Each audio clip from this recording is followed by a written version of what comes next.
Alors, il n'est pas si jeune que ça, le public, déjà. Hein. Attention, hein, rappelez-vous de ce que vous lisiez quand vous étiez en première ou en terminale. Moi, j'ai souvenir d'énormes lectures à ce moment-là. Je pense que c'est le moment où j'ai, en toute liberté, hein, parce qu'en fait j'avais possibilité de m'amuser, d'aller faire autre chose, et parfois je préférais me plonger dans Kafka.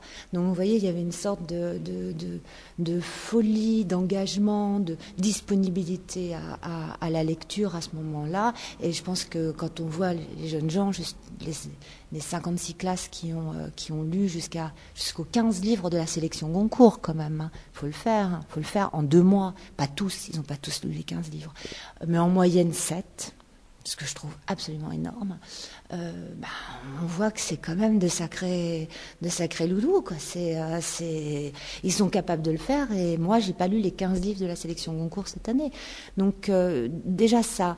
Je pense que cette sélection se fait, il faut bien le savoir, donc sur cette sélection Goncourt. Donc c'est un prix intergénérationnel, dans le sens où la première sélection est faite par les membres de l'Académie Goncourt, qui ne sont pas forcément de toute première jeunesse, et qui ensuite laisse le choix, en fait, à des jeunes gens, mais qui ont toutes les capacités de lecture que nous avons, nous, quoi, qui sont extrêmement exigeants, parce qu'ils ont la sensation justement d'être responsables de quelque chose, qui font rien au hasard, qui mènent leur combat, qui argumentent, qui débattent, enfin voilà, c'est une forme un dynamisme fou sur la création contemporaine. Et donc il ne faut pas imaginer ça comme un prix jeunesse, quoi, vraiment pas.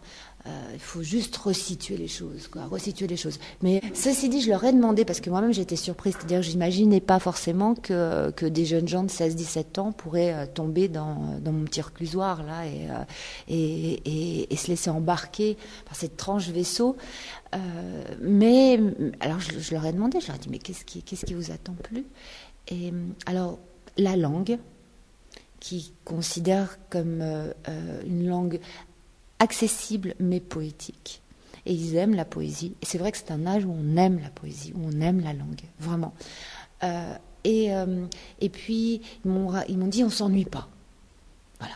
Ça fait plaisir, parce que moi, je déteste m'ennuyer. Alors, savoir que les jeunes gens, en fait, ne se sont pas du tout ennuyés en lisant mon livre et en restant dans leurs 4 mètres carrés, ça fait plaisir. Ceci dit, ils ont plus aimé, par exemple, le côté merveilleux. Enfin, ils ont plus été sensibles. Ils ont même plus vu, plus lu le côté merveilleux du livre que le côté religieux du livre. Parce que je pense que d'ailleurs, plus qu'un livre sur la religion, c'est un livre sur le sacré, c'est un livre sur tous les sacrés, c'est un livre sur la contemplation, c'est un livre sur les croyances. Et si je crée...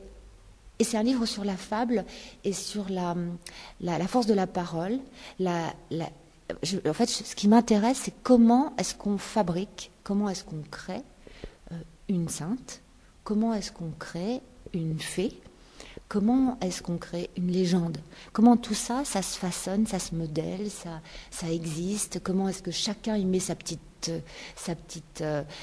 perle, sa petite idée, son brin affectif, et comment, paf, tout ça, ça peut passer les siècles.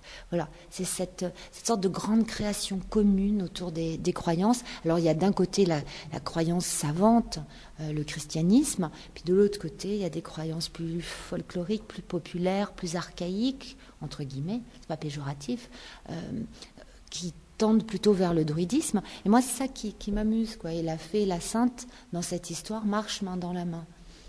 La princesse, le prince charmant, mais c'est paradoxal dans un monde où on est hyper connecté avec le monde sans arrêt. Vous mettez en scène une femme qui, sans mur, c'est pas forcément un modèle. Les jeunes ne se reconnaissent pas forcément dans cette démarche. Étonnamment, ils m'ont dit qu'ils s'étaient drôlement projetés dans Esclarmonde. Et franchement, ça aussi, je pense que pour moi, l'écriture, c'est une façon personnelle, hein, vraiment, une façon de ralentir le temps.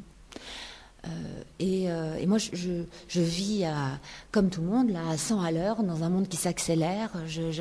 J'ai du mal parfois à respirer, à reprendre mon souffle, à juste prendre le temps de contempler, juste m'arrêter pour réfléchir, pour penser, pour inventer, pour rêvasser.